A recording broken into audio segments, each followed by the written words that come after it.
All right, welcome back, everyone. This is Ebonie again, a.k.a. Fit Mom Diva of Simplicity Health Style, and today we have Miss Sabrina with us. How are you, Sabrina? I'm well. I'm so pleased and excited to be a part of this YouTube channel and podcast today. I'm thrilled. Thank you. Thank you so much for taking time out of your work day to spend with us. She is going to deliver some awesome jewels with us, and her time is very valuable. So I would strongly appreciate it if you guys stick around to the end. And if you do so, you will have an opportunity to earn a complimentary gift. Nice. So, Sabrina, tell us a little bit about yourself and a motivational quote that really encourages you and inspires you.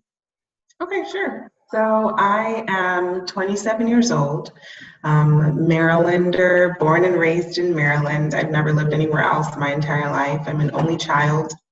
My parents are from Haiti, and they came out here when they were in their 20s and established themselves in Maryland. My father's in ministry, so my dad's a pastor. I'm a PK. I've been born and raised in church my entire life, and I've grown to develop my own relationship with the church and with God. And that's where my motivational quote comes from. It's actually a scripture. So my motivational quote is from 2 Timothy 2, verses 11 through 13, but mainly verse 13, where it says, "If we are faithless, he remains faithful because he cannot deny himself, which abides within us." I think I came across that quote when I was in my teens, or that scripture rather, when I was in my teens. And that was a tough transition time for me, having gone through what I experienced in the church and just growing up, friendships, relationships, and just navigating the waters of life as a teenager. And it also resonated as I went into my young adult years and as I ventured towards my late 20s. And just realize that it's not in every situation. It's not in every situation that I will have faith. It's not in every situation that I will be content and be on the up and up and be in good spirits. But even when I am in that state of mind, God continues to remain faithful towards me. And I think I experienced that the most this summer. So this summer I got really, really sick. And that caused me to have to take a break from everything, from my worship ministry, from teaching. And I was in the middle of a transition from one job to another. So it was a rough time for me.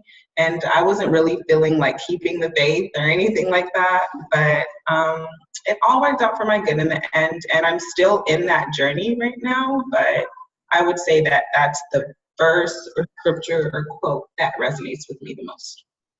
Okay, and we all have, different challenges that come into play, and sometimes they're very unexpected. We're doing fine one day, and the next day something comes that we were like, oh my gosh, where did this come out of left field?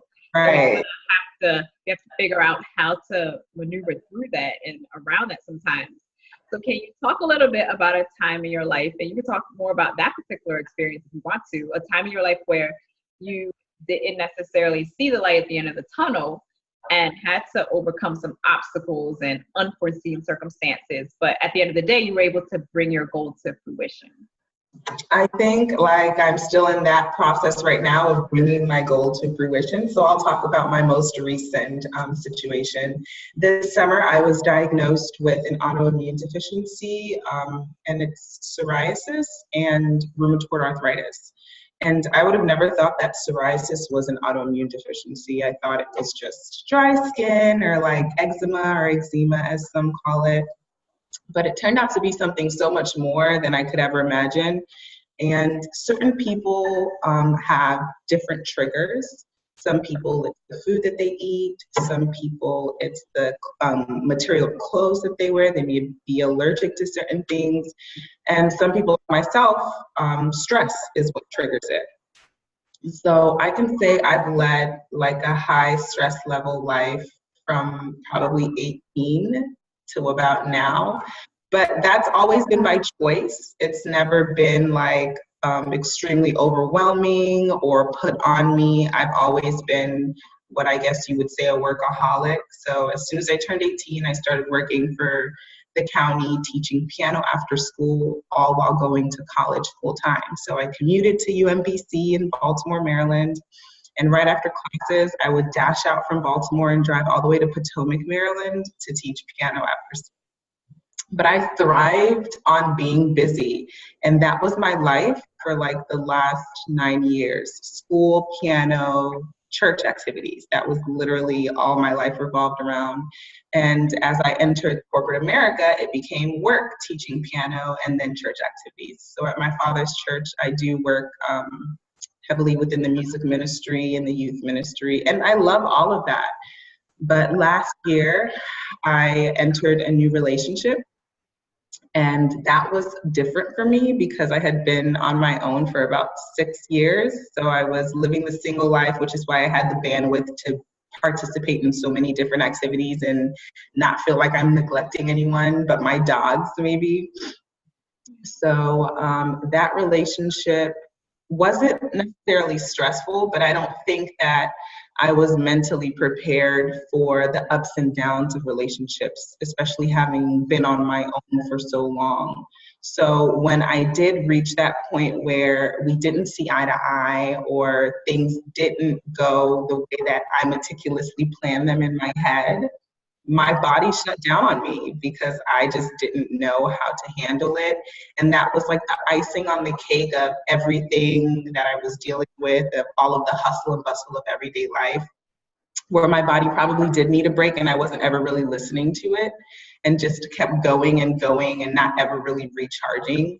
So I got really sick and I didn't realize that it was psoriasis and rheumatoid arthritis until my body literally shut down. I woke up one morning and I couldn't get out of bed. Like I couldn't walk physically. I couldn't move. So it's at that point that I realized, one, my body doesn't process stress well. Once it's overwhelmed, it shuts down completely. And two, it started making me think more about self-care and taking time for myself and really learning how to say no to certain things. I don't have to be a part of everything. I don't have to be there for everyone all the time. And I really need to be there for myself and be present. Being sick caused me to have a lot of time on my hands to just have some retrospective thoughts. And I realized that I wasn't present in a lot of the things that I was doing. It was more so second nature, like teaching piano. I could do that with my eyes closed. It's not so much that I was always present with my students and engaging with them the way that I did when I first started teaching. Work meetings, I became very lackadaisical within my profession, and that's when I realized it was time for me to change jobs. My relationships with friends and family, I realized became really surfacey. It was always just the simple, hey Sabrina, how's it going? How are you doing? And my answer was like clockwork. Oh, you know, busy, same old, same old. That's literally the answer I had for my mom, my dad, my friends, church members. And that's when I realized that I need to take a step back and regroup and reconnect with myself and reconnect spiritually and emotionally and not just ride the wave of everyday life and the hustle and bustle. So I'm still in the midst of that right now. Having gotten sick really changed my perspective on life overall. I've never had an experience where I ever got sick. I wasn't ever really a sickly kid or a teenager. I was always relatively healthy. So experiencing that was really took me to like a dark place because I felt like I wasn't self-sufficient like I usually am. Like I live alone. I work multiple jobs. I balance school and friendships and my relationships. And then not being able to do all of those things for a period of time became very depressing almost.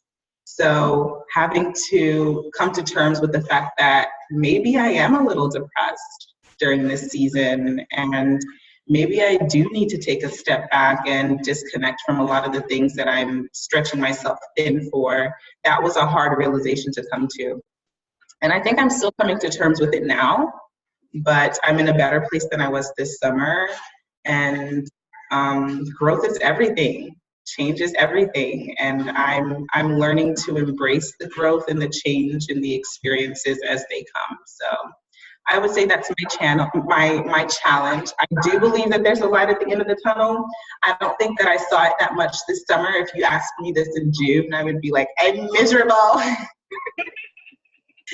Life is over. But now I think I have a better outlook on life, and this experience was an altering one for me, but I am appreciative of it, because if I didn't experience it, I wouldn't have been able to step back and take a look at my life from the perspective that I did. So it's been a blessing.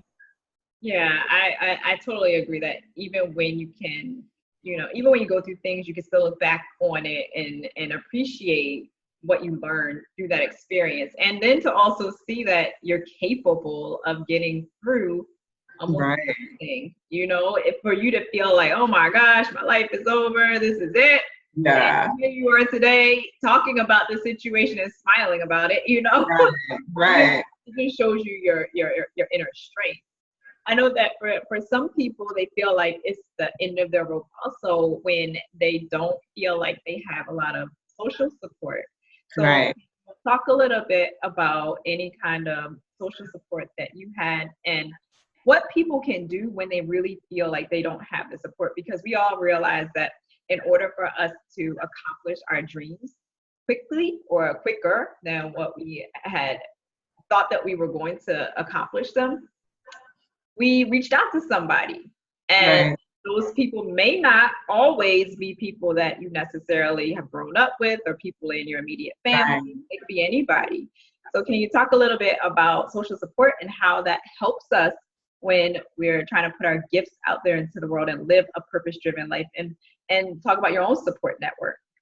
Yeah, definitely. Support is essential to growth, to success, to a lot of different things. And thankfully, my support system was my church family and my close friends and my parents. My parents are my rock. They were so strong during the whole experience this summer. And having them by my side definitely helped me jump hurdles and helped me get out of bed, helped me with the simplest things and the hardest things. So the support system is a big part of me being able to be where I'm at today, whether it's overcoming my diagnosis or even completing school, venturing into a new company. My parents have always been my backbone. I don't have siblings, so my parents and I are very, very close. So whenever I do have a new venture, I usually like to run it by them, like, hey, what do you guys think about me leaving this company that I've been with for 4 years? And my mom's like, yeah, go for it. If there are other opportunities out there, go for it. Even going into college, I studied music from age 5 to like age 18. I wanted to study biology because I thought I was going to be a doctor. And my mom was like pushing for the arts and music. And I'm like, are you kidding me? Like, how am I going to make money and how am I going to survive? But all of that is to say, they've always been supportive of anything that I have wanted to do. And if they thought it wasn't the brightest idea, they would be transparent and still support it. But I do think a support system is essential. If I didn't have that during this time this summer, I would probably still be in that dark place that I was back in June. But having people like my parents, my church family, they were so amazing, so supportive. My boyfriend was also very supportive during that time, girlfriends that I grew up with. And actually, I made this connection with this young lady on LinkedIn earlier in the year. And she reached out to me because she was trying to move to the DMV area. And we became such good friends. And she was actually a really great support as well going through all of this. And it's not someone that I'd known for years or anything of the sort, but we connected on a different level. And she was also a great support system. I would have never thought that I would have found a friend on LinkedIn. Of course, people think of it as a place for networking and things of the sort, but social networks can bring new friends as well, because you're able to connect with people that are like you, people that have similar experiences, similar mindsets. So I would say looking for it or finding it where you're most comfortable is important. For some people, it's their church. For some people, it's their family. For some people, it's friends that they grew up with, or friends that they just made in college or over the years. But I would say that the friends that I had standing by me was a mixture of people that I've known since I was 5 and people that I met just this year. And their support wasn't any different than the people that were there the longer in my life and the people that were there for a shorter period of time. It was all love and all it was like we were all family. So the support system definitely helped, not only with me getting better, but with me being where I'm at now in my career, in my personal business of teaching piano, in my ministry. So I definitely am grateful for that.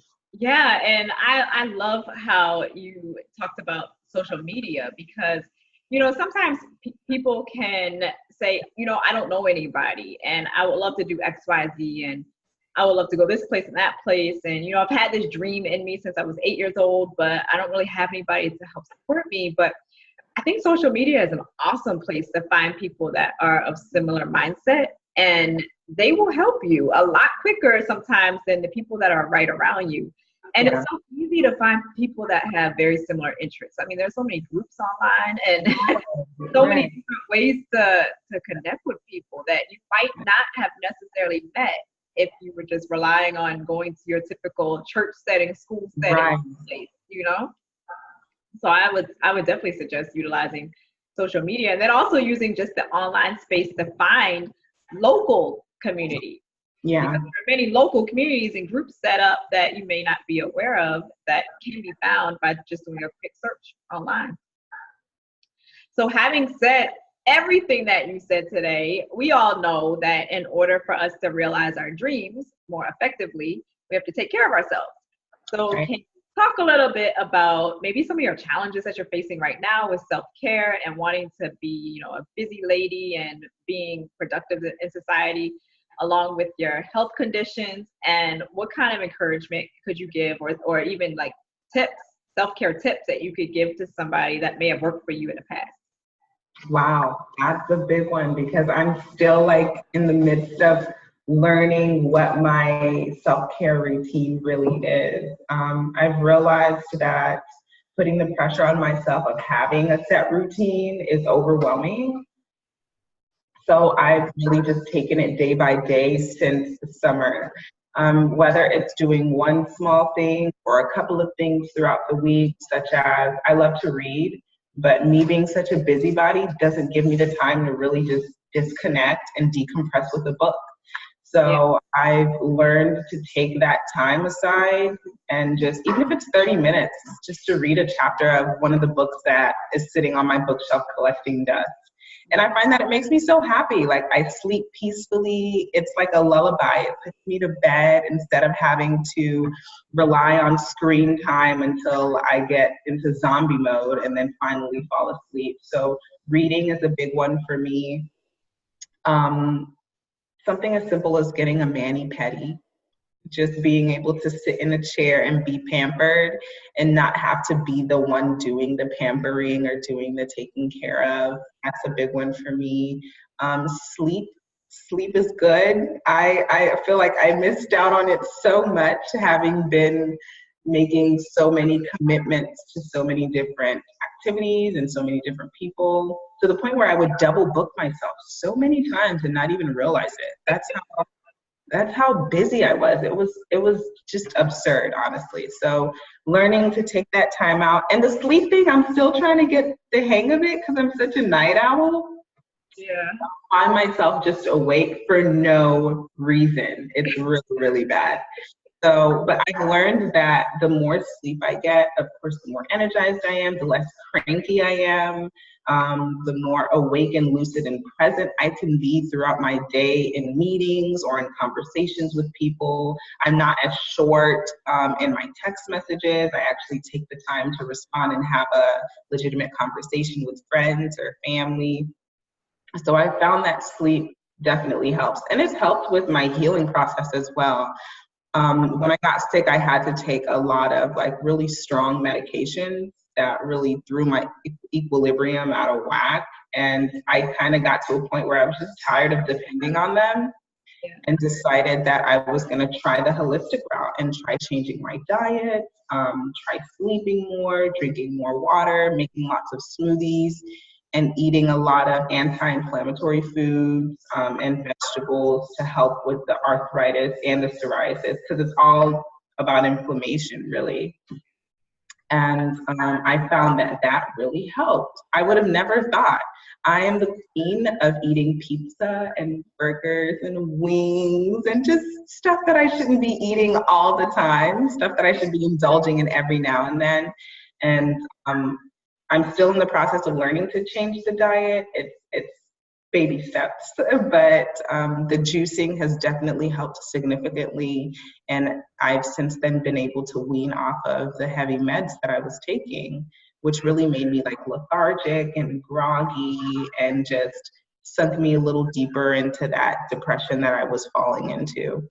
Right. So and that's why I say getting sick was a good experience for me, because I was able to learn like what self-care is.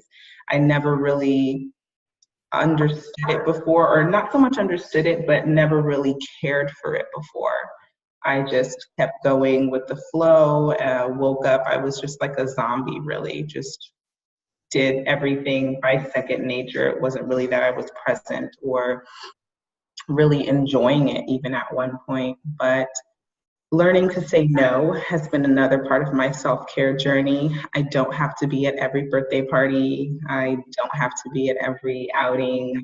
I do find happiness in solitude, I've learned. I need that time to be able to disconnect sometimes, and not disconnect in a way where I'm not talking to anyone or not seeing anyone or isolating myself completely, but just taking an hour of the day where I'm not on my phone, I'm not texting, I'm not looking through social media. And with that journey, like I kind of took a break from social media as well, because Instagram Explore page is like a sinkhole. Yeah. I'm a big fan of Tumblr. That's another sinkhole.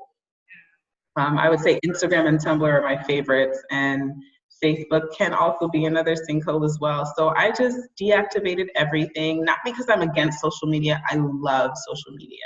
I love the connections that it allows you to have. I love that it allows you to stay abreast of what's going on in the world, especially if you're not a TV junkie and don't watch news. But for me personally, it was part of my self-care regimen, because I wanted to have that time to myself, just to really disconnect and think and hear myself think. I learned that I find a lot of value in that, and I learned that over the summer, having been bedridden. But I would say self-care is important. It's important to find out what your specific routine can be, or what allows you to regenerate and replenish emotionally, physically, spiritually.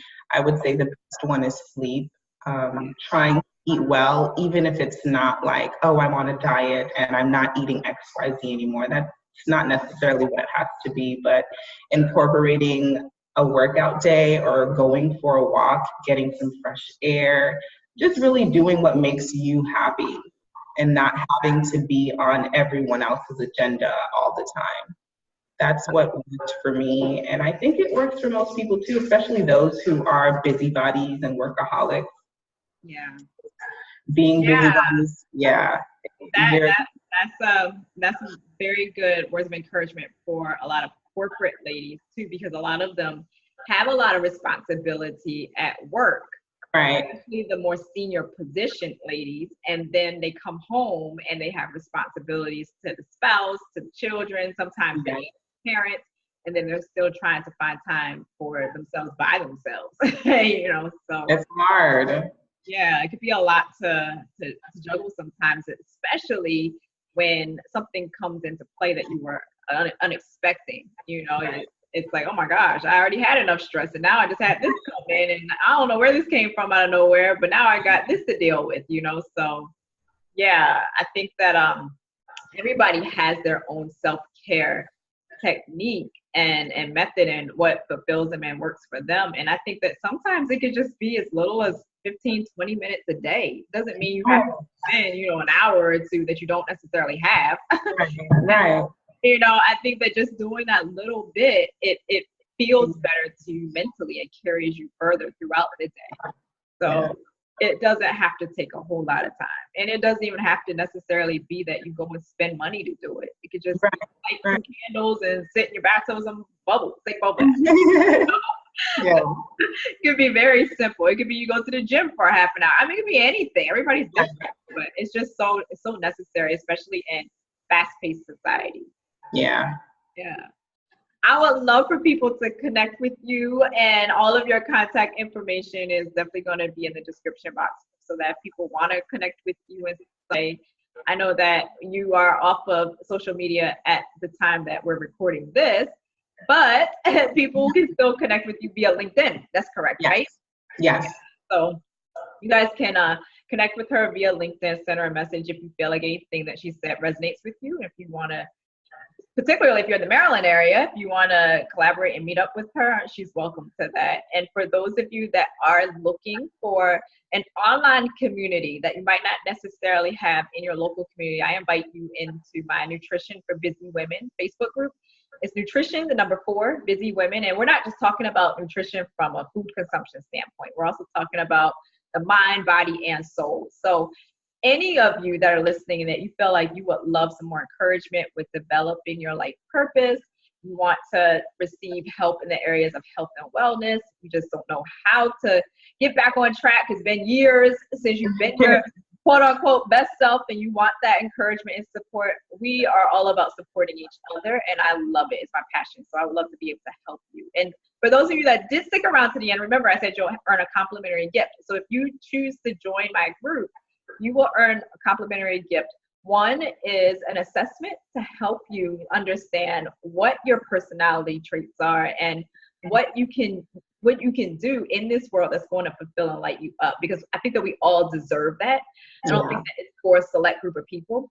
So I want to make sure that you have a free assessment to help you get there. And also just be your cheerleader. You know, I think that sometimes when we're experiencing obstacles, there are people in our immediate circle that are busy, just like we're busy, right? So to have that community of people from afar is important as well. And I would love to be your cheerleader.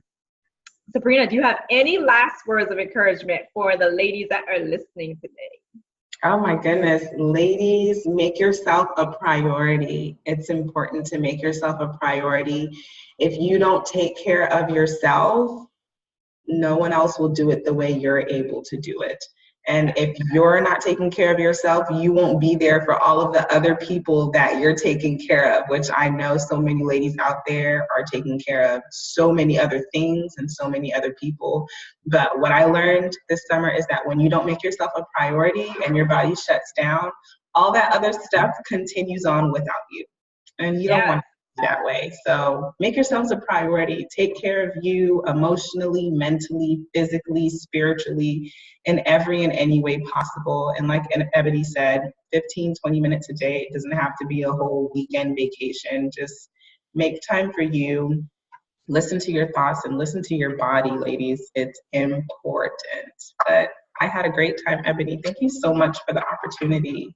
Yes, thank you. I appreciate your time as well. And for any of you that are listening, if you feel like it's important for you to share your experiences, your challenges, your successes with other ladies, I invite you to participate on one of my future episodes. Just send me a message. All of my contact info is in the description box as well. So send me a message and let me know that you're interested, and I would love to have you.